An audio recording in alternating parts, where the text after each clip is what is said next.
My friend won't accept that I don't want to be romantically involved with him, and now I don't know what to do after he made a complete fool of himself trying to convince me otherwise. Posted by you/throw a waffle away. I've had a very tough year with nearly every type of relationship in my life, romantic/intimate, familial, friendship, professional. You name it, it's blown up in my face. I've been to therapy, it wasn't great, but I'm trying my best to learn from it and not give in to avoidance and self-isolation. So that's the background. I, 24F, volunteer at an animal shelter several times a week, and there's a regular group that goes at the same time, all of whom are older than me. The closest one to my age is 28M. It seemed natural for us to see if we were a good match romantically, but ultimately, I'm not feeling anything toward him, and with everything else this year, I'm fine with focusing on myself and being single. We agreed to be friends back in July, and I thought that settled it. In mixed company outside of volunteering, obviously, we've had a few drinks and some deep talks, as in absolute trauma dumping, and usually, I'm opposed to this, but I thought being frank would help us be genuine friends and forget about the small amount of time we considered dating. Well, it turns out that over the past couple of months of having occasional conversations like this, it's only served to make his feelings stronger. More than once, he said, "We need to talk," and in those talks, he said things like how he appreciates our close friendship, etc., relating to trauma dumping and trust and whatever. Well, last week, during one of our little parties, I was joking about having a crush on someone at work. I wouldn't say it's a real crush, we've never spoken, and I'm certainly not trying to initiate anything, and 28M burst out that he's attracted to me and that I should stop talking about things like that. I went beet red and changed the subject. It really pisses me off that he thinks I should censor myself because of feelings he has, which I've done nothing to encourage. The next day, of course, I get a text that says, "We need to talk." I purposely skipped the shelter, but he insists on coming over to my parents' house because it's important. My parents were not home. So fine, he comes over, we chat a bit, and then I ask, "How bad is it?" He launches into some of his romantic history and how it's so rare to have feelings this strong and that I light up his day, blah blah blah. Excuse me for being callous, but I've heard this all before. He wants sex. That's what every single relationship and friendship I've had with men boils down to. 28M starts crying because I won't just force myself to be with him. I offer him a tissue, and he sniffs and asks for a band-aid instead because he fell earlier and scraped his knee. Oh my god, it probably sounds like I'm shaming him for being unmanly, but honestly, I don't care about gender. If anyone came to my house crying because they've known me for 3 months and started begging me to get over myself and F them, and then asked for a band-aid for the smallest scratch I've ever seen, I'd think they were pathetic. My reaction to this situation is universal, I assure you. I was nicer in person than I'm being here, but I don't believe for a minute that I can continue our friendship as it was. Knowing he's this desperate to get me in bed and literally willing to grovel for it, I can't find an ounce of respect for him anymore, and having been around desperate men before, I don't trust him or feel safe. He's latched onto one of my favorite hobbies, crochet, weird, right, and is trying to make plans incorporating that, but crochet is my favorite way to clear my mind alone. It's pretty obvious that despite everything I've said to him, he's betting on patience and ingratiating himself to me by asking me to teach him and make things together. He's playing the long game to get his willy wet. I don't want to have to stop volunteering here to get away from him, and what I learned in therapy encourages me to get past this to maintain the friendship. Am I insane for being this skeptical of his true intentions? Is there anything else I can do to reduce his attraction, or is my pre-therapy instinct right to GTFO ASAP? Relevant comments. Commenter. This guy isn't your friend. He would have put these feelings in check immediately if he were truly your friend. He would have asked for distance while his feelings cooled down, anything but coming to you, begging for a relationship.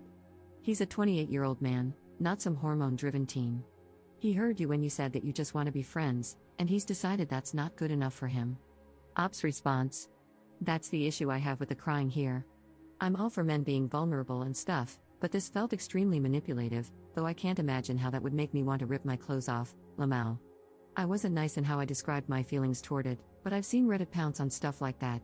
Sure enough, a couple of comments came through, and I'm pretty heated that one of my first attempts at friendship again ended up the exact same way, all about waiting for me to give in. Here's another potential attack point for the internet. I guess I'm pretty, whether or not I wear makeup, so I've pretty much always been treated like this. Every guy friend I thought I had has gone there eventually. Even years later, it's I always had a crush on you, or I think I'm making a friend, but I get ghosted if I bring up that I like someone else. It's pretty clear my only value is having certain anatomy and a face that doesn't make people gag, and I don't have any empathy left anymore for situations like this.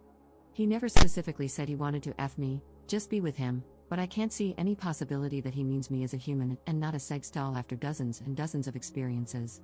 Commenter. Interesting, I thought therapy was usually helpful in setting boundaries. I feel like you should consider finding a new therapist if this one is encouraging you to maintain relationships with people who don't respect you or your boundaries. You did have a hand in his trauma bonding with you, another sign that your therapist is failing you. Find a new animal shelter to volunteer at. If there isn't another one in your area, you should consider finding a different place to volunteer if you enjoy contributing to your community in that way. But maintaining any kind of relationship with him at this point is just plain stupid. Ops response. Yeah, I learned pretty quickly after therapy that my exposures for social anxiety made everything worse. I'm avoidant as hell and have literally run away from situations I dislike, and this really expensive, famous program, I'm not kidding, people come from around the world, encouraged me to say yes to everything, and it made my mental health a lot worse. Update 4 days later. Unfortunately, there's more. Before I made my original post, I already had plans with a mixed group, including 28M.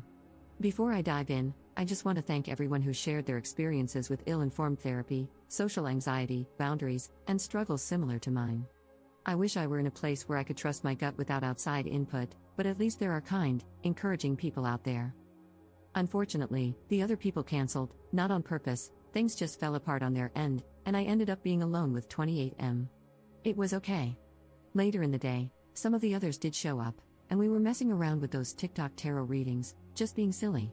Well, when it was my turn, the video that came up, of course, was all about love and romance, and I was like, no way, this makes me want to gag.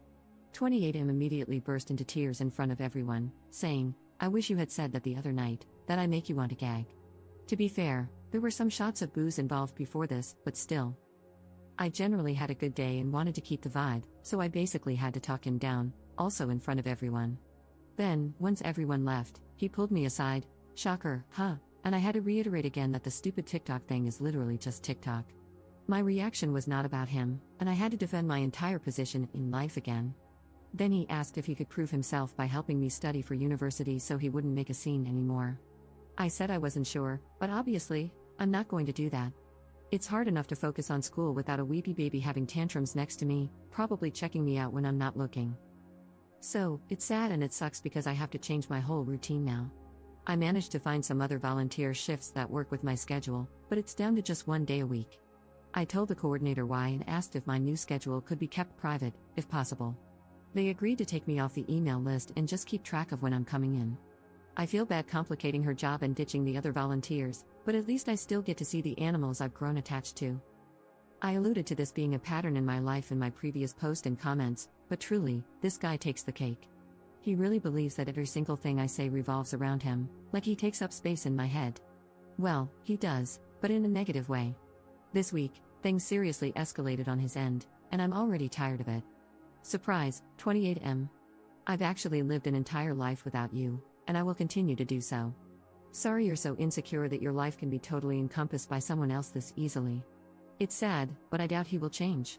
The tactic of cry, then guilt someone into giving me more of what I want is super easy to pull off. He sees every activity I do alone, joyfully, as an opportunity to commandeer that time and make it about him. I was nervous at first that he'd see this. I'm pretty sure he uses Reddit as well, but honestly, I don't care anymore.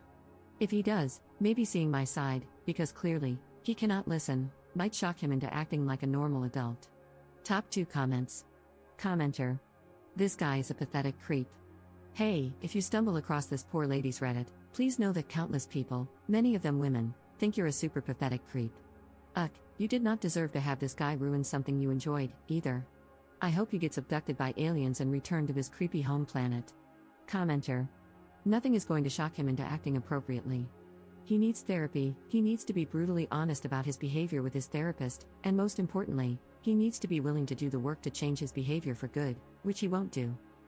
All you can do is change your behavior to keep yourself away from creepy, manipulative dudes. Crying like that is manipulative, whether he means it to be or not.